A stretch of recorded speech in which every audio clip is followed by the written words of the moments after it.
Hey guys, welcome back to Bullpen Banter, and today we're going to be going over some milestones that players are on the verge of achieving. Bleacher Report power rankings for the MLB upcoming season, and the National League West to finish it up. And Scott, how we feeling this week, man? How you doing? Oh man, I'm doing all right, man. Well, actually, no, I'm doing fucking terrible. Let me actually get on my little box. So I worked. I did call off on Tuesday. I worked 4 long goddamn days this week, and so on a Friday night, you know, I want to do nothing but open up a cold one and play some goddamn MLB The Show on my PS5. But I couldn't. I couldn't play anything on my PS5 because those fucking losers had their fucking system down all day. I think that shit's still down. It's still down, brother. It's still down, bro. It's been like 18 hours of it being down now. Bro, yeah, so I'm doing terrible. I work fucking, what is it, 32 hours this week. In the world's smallest violin plays. All right. Well, but besides Scott Pity Party, we got some content to bring you today, guys. We're gonna go over some milestones that these players are close to getting after. Starting off with Mike Trout, man, he's 22 home runs away from hitting 400. You think he's getting there this year? All right, here's a hot take. He's gonna get it before the All-Star break. There we go. I love that take, dog. So as long as Mike Trout's healthy, bro, I think that's a given. He's getting to 400. Let's get him to 420 this year, bro. Let's just get way over that hump, man. He's going for 40 plus this year. All right, the next guy on our list, man, we have Manny Machado. He's 100 hits away from getting to 2,000. How far over is that he's going?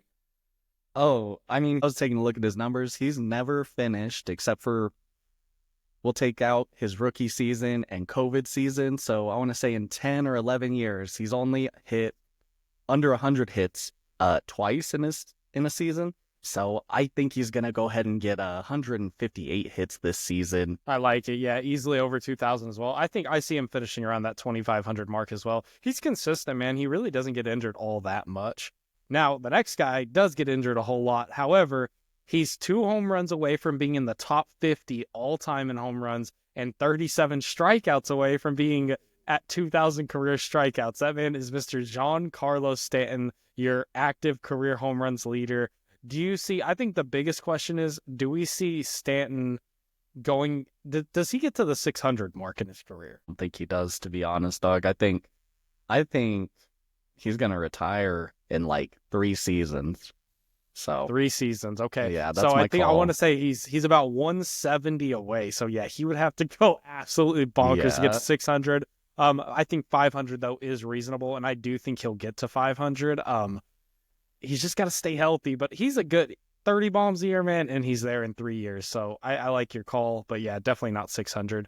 Next up on the list, Mr. Freddie Freeman. He's 14 doubles away from entering the top 50 all time. I think he gets there super easy.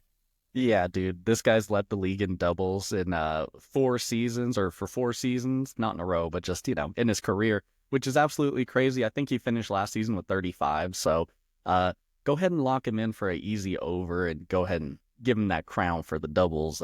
Yeah, doubles crown for sure. He'll get that before the All-Star break, I think, as long as he's healthy, especially with the lineup around him, brother. People don't want to pitch to Ohtani and Bet, so Freddie's going to be getting served up some meatballs. So, eesh. Freddie might hit 30 bombs this year, too. Starling Marte. This is interesting, bro. I had no idea on this stat until I was looking into this, man. He's 9 stolen bases from entering the top 100 all time for stolen bases, man. How you feel about that? Yeah, dude, I think this is such a cool little stat. I mean, it's not a little stat, but a cool stat. I did not, was not aware of it either until I saw this list. He has never gone under 10 stolen bases in a season in his career. I think.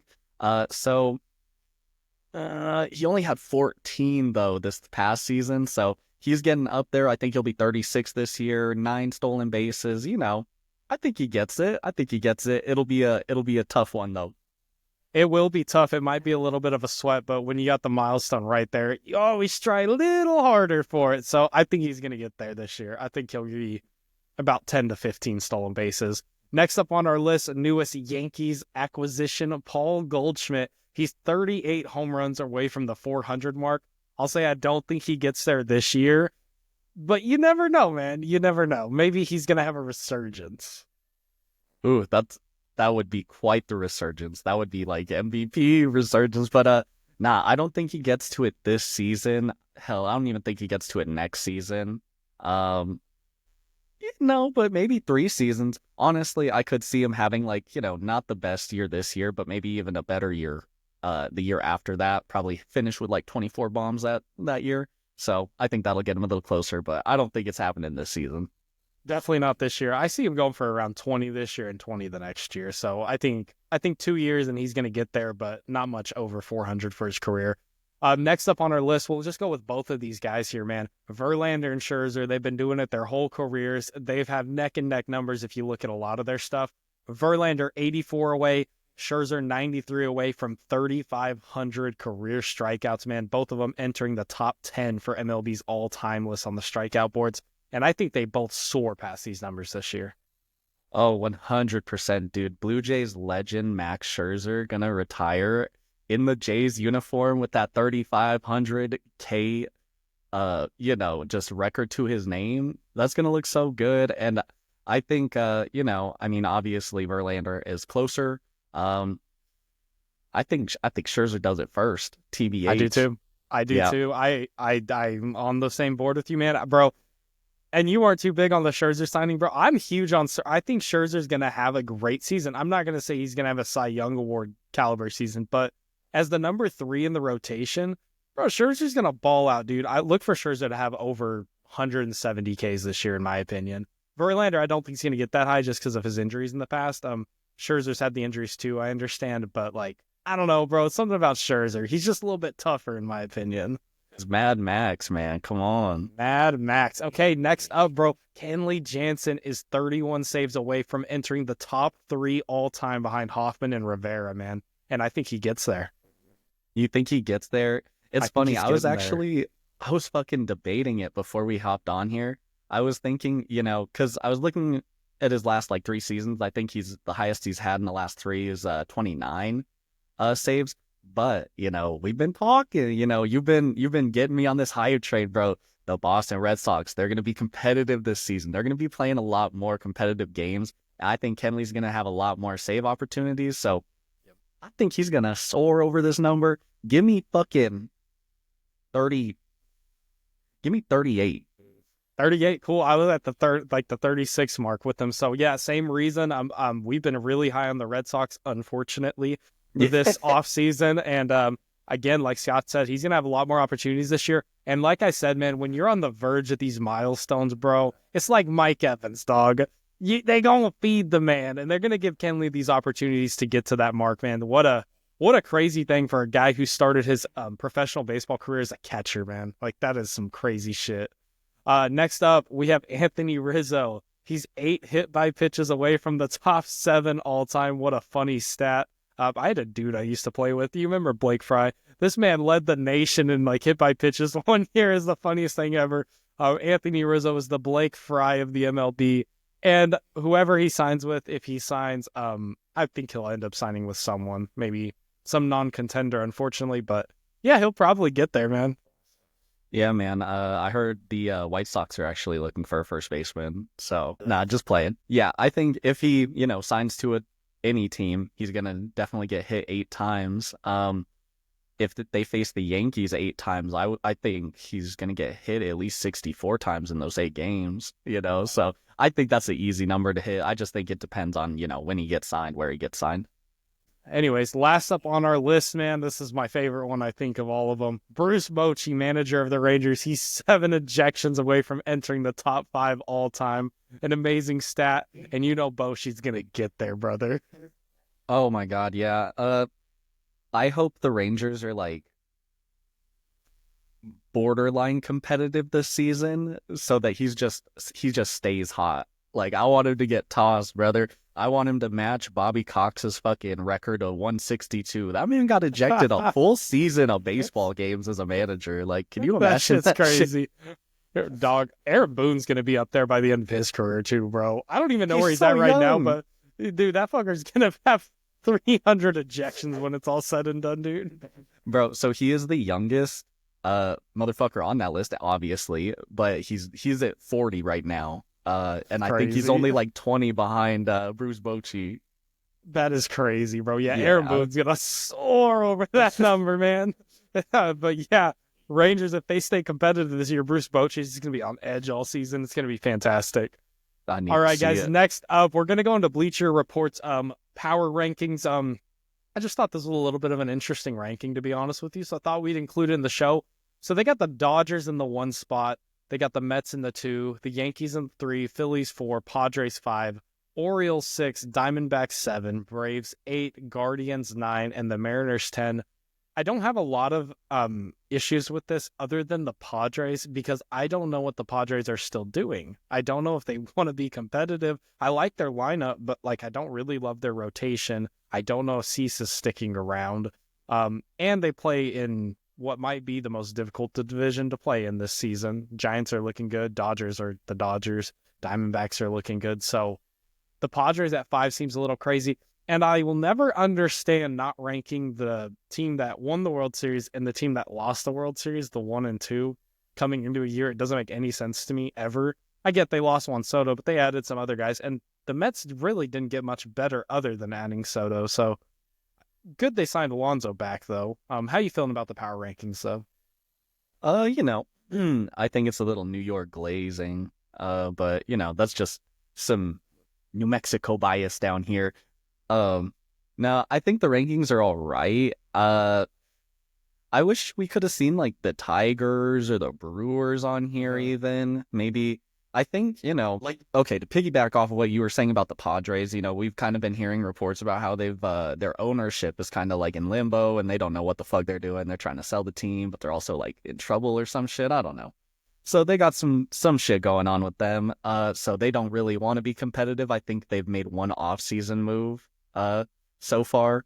So I think it's pretty disappointing to see the Padres above the Diamondbacks, above the Braves even. Like I get the Braves are not going to have Acuna to start the season, but like they still have their fucking core that everybody has signed for 10 plus years to. So you know, I think I would have relisted it, and who knows, maybe next week we will come out with a relisting. Let us know.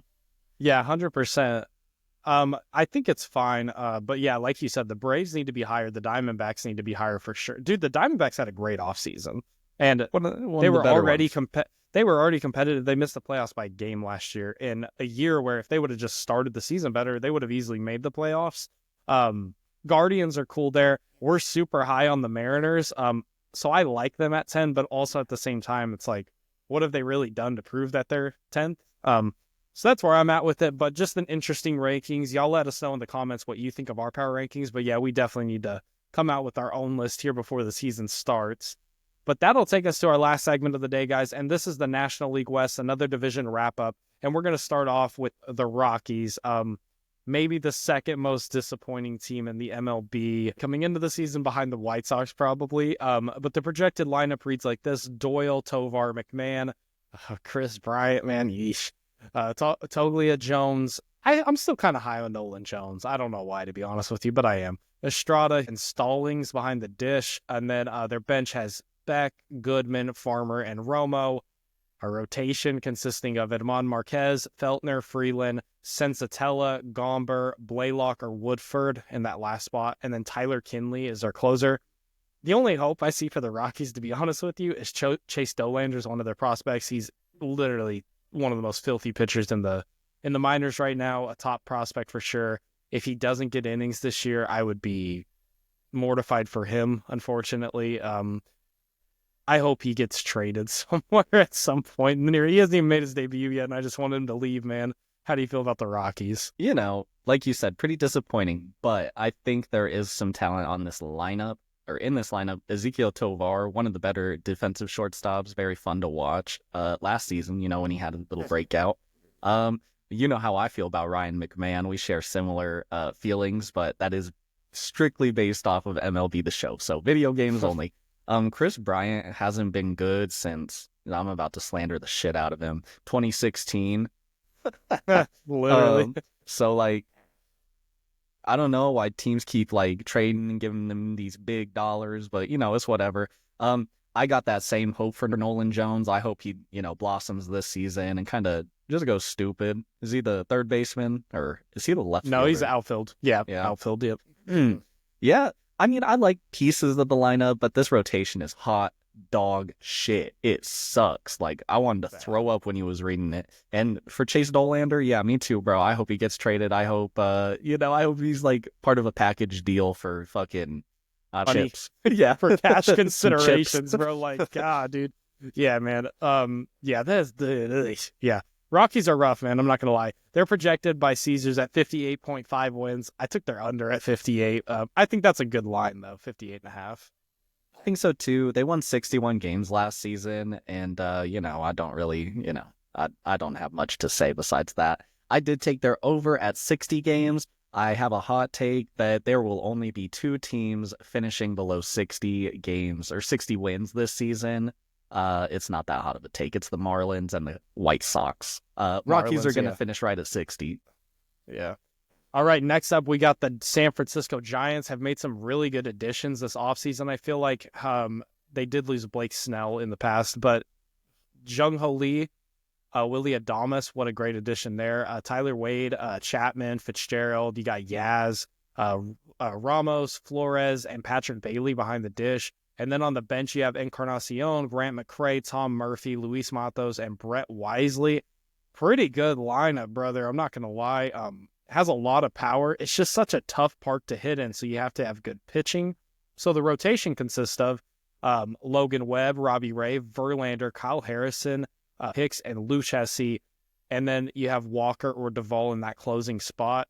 Dude, I'm going to be real. I'm pretty high on this team. I think they could do some damage. I think they can too, but it's only so much because they're in the West. Facing the Dodgers and, like we're about to talk about some other strong teams. But, I really like this lineup as well. But with the Giants, as we saw last season, we need to see them stay healthy for them to stay competitive. Jung-Ho Lee being back this season, very excited to see what he does. And Willie Adames signing, money. Love that trade or that signing. I think that's a great signing for the Giants and Willie Adames, So I'm excited to see what him and Matt Chapman do because, I love Matt Chapman. But, yeah, man, I'm not the highest on this team because, I'm just trying to be realistic and be a Debbie Downer with the Dahlias. But I took their over at 83 games, so still high on them. Yeah, so they're projected at 80.5. I took their over at 86, Scott at 83. I will say I had them at 90 wins, but specifically because they're in the Dodgers division, I dropped them to 86. So, yeah, bro, the Dodgers, fuck the Dodgers, man. Dude, I'm high on them, but dude, I like their lineup and I like their rotation a lot. Dude, if Kyle Harrison can have another solid year, bro, dude, they got a good rotation. And if Robbie Ray maybe loosens up his pants a little bit, he'd probably be a little bit better of a pitcher too. Ooh! All right, next up, we got the San Diego Padres. What a weird team, man, because on paper, bro, this team looks phenomenal, but I don't know how this team's going to look by the end of the year, which is why I'm down on them so much.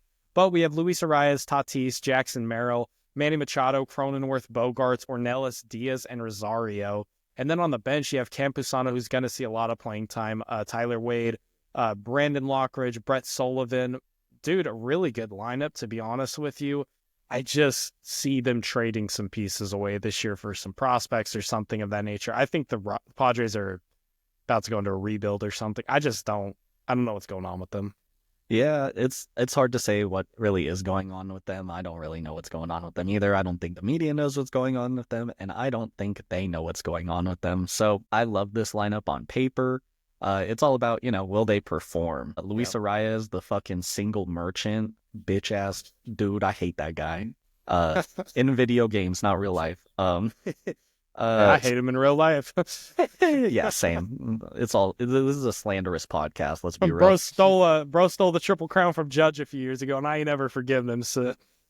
Oh yeah, facts. Great lineup on paper. I think we saw a lot of greatness out of Jackson Merrill last season, which was really, really awesome to see. Tatis had a bit of a better season, than I think. I mean, it was a pretty par season. I think this team will be decent. Rotation's good, man. Dylan Cease, I got an asterisk next to his name because I think he is going to be dealt.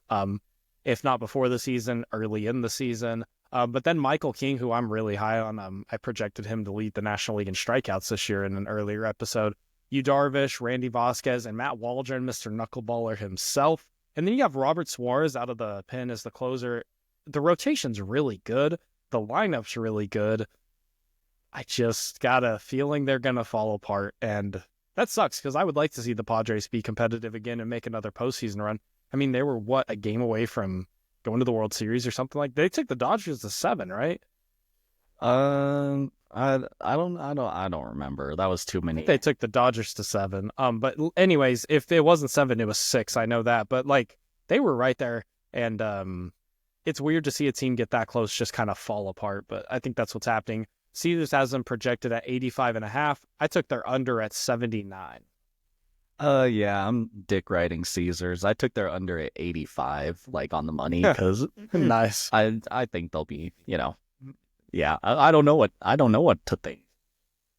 Yeah, don't be surprised if they win 70 games, and don't be surprised if they win 90 games. They're kind of one of those weird teams where I think they're really hard to project. So RotoWire, Roto Baseball, I use them for a lot of the projected lineups and stuff.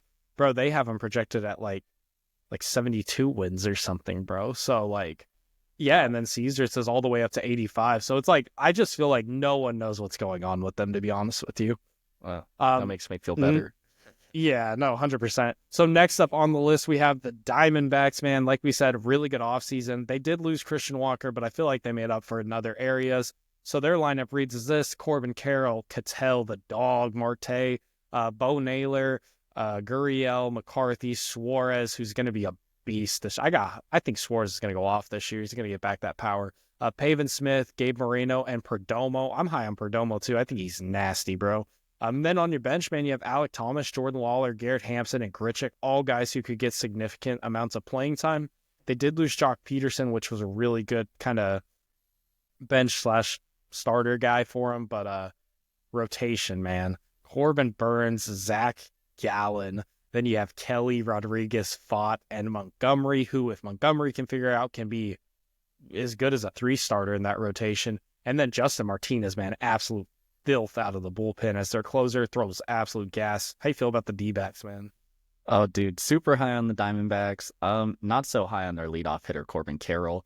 I want to be. So I am hopeful. We talked about last week that he's got something to prove. We really hope he can bounce back and kind of be that cornerstone that they'd love him to be. Tell Marte right now is handling business. What did he do? Come in 3rd or 4th in MVP this past season? Yeah. Love that, man. Bo Naylor, I think that's a great signing to replace Jock. Pretty, I won't say one-sided, but it's one-dimensional in terms of, if he sees a righty, he's gonna kill him, and that's what we don't mind. So I think the lineup looks great. The rotation is fucking amazing. If Jordan Montgomery is your 5, oh, boys, you're in big trouble. I know we keep fucking glazing the Dodgers, but man, I think the Diamondbacks will be that first fucking playoff, that first wild card team. They're gonna be that first wild card team with like 100 wins. This is gonna fucking suck. Oh my god, I know, I agree, and I think we both fucked up. Josh Naylor is what we meant to say. Josh Naylor, but yeah, you get them confused. They're brothers, whatever. But yeah, bro, Diamondbacks are going to be a problem. Caesars has them projected 86.5. I got their over at 91. Oh yeah, I had to take their over at 92. Honestly, I wanted to take their over at 97, but just, I don't know if they're going to keep Jordan Montgomery. I honestly haven't paid very much attention since like their owner was like, or their GM was like, yeah, pretty much. He was like, what a shitty signing. He sucks. And then I think he might have exercised his player option to stick with the team or some shit. Yep. Right after that. Yeah. So I think if he stays with them and, they all become a big happy family, watch out for the D-backs, man. What do you think? Yeah, bro. 100% same page. I think Montgomery can still be that guy. He's only had one bad season, and it was last year. Every other season, bro, he's not going to be a Cy Young guy, but he's very consistent, like, if you look at all his numbers. Last up for this episode, unfortunately, we have the Los Angeles Dodgers. I don't know, man. I won't even spend that much time on them. But you have Ohtani, Betts, Freeman, Hernandez, Muncy, Smith, Conforto, Edmund, and Hyseong Kim. So you have the all-star team. And then on the bench, you have Taylor, Rojas, Barnes, Outman, and is it Pages, Pajas? I always forget how to say his name. I think it's Andy Pajas. Yeah, I think so too. And then the rotation consisting of, and these all could be aces, by the way, Snell, Yamamoto, Glasnow, Gonsolin, Sasaki, May, and Ohtani. Just absolutely ridiculous. And then every relief guy I'm listing is listed as a closer as of right now. So you have Tanner Scott, Michael Kopech, Kirby Yates, and Blake Trinan, who were all absolutely insane last year, especially in the playoffs for Kopech. They're projected at 103.5 wins. I unfortunately have their over at 110, and I wouldn't be shocked to see them set the record this year. Yeah, funny you say that. I do have them breaking the record at 117. Miguel Rojas, I think it was talking about it on a podcast. Yep. Yeah, he was like, it's the expectation, to go out and break it. And it's like, oh, well, if they're already aware, like, that's their goal. They're probably going to go out and do it. Their goal was to fucking go make a super team, and they signed Ohtani and, just every other motherfucker. Players, bro. Yeah, like, bro. Oh my God. It's crazy, because Blake Trinan could be your only closer, and like that alone is gonna win you fucking 45 games because he's so good. His stuff is so nasty, But they went out and got what's his name? Kirby Yates. Yeah, bro. So many people. Like, so it's just like I wouldn't be surprised if LeBron wanted to go to the Dodgers. Yeah, no shit, man. But yeah. All right, they're gonna be breaking the record. Scott's got him setting the record. I'm not going to be shocked when they do set the record. If they stay healthy, they probably will, to be real with you. So let's hope they do set the record, because the last team who did it lost, and they didn't win the World Series. Shout out the Mariners, Ichiro and Griffey and company. So our final standing projections goes as followed, and I think we have, almost the same. I have the Dodgers, D-backs, Giants, Padres, and Rockies. Yeah, and I got the Dodgers, D-backs, Padres, Giants, and Rockies at the bottom, but everybody knows it's like 50 pounds of shit right under the Giants and then the Rockies. Yeah, unfortunately, that's true. I really hope the Giants and Padres ball out this year, but I think the D-backs, bro. I hope the D-backs knock the Dodgers out of the playoffs this year. That shit's going to happen. You heard it here first. Mark my words, the Diamondbacks will be knocking the Dodgers out of the playoffs this year. I think it'll be the New York Mets. That'll be who will be taking out the Dodgers in the postseason. We'll see. Wait for my crazy projections on the National League East and how the Mets won't be making the playoffs. But that was our episode for this week. Thank you for watching Bullpen Banter, guys, and we'll see you next week.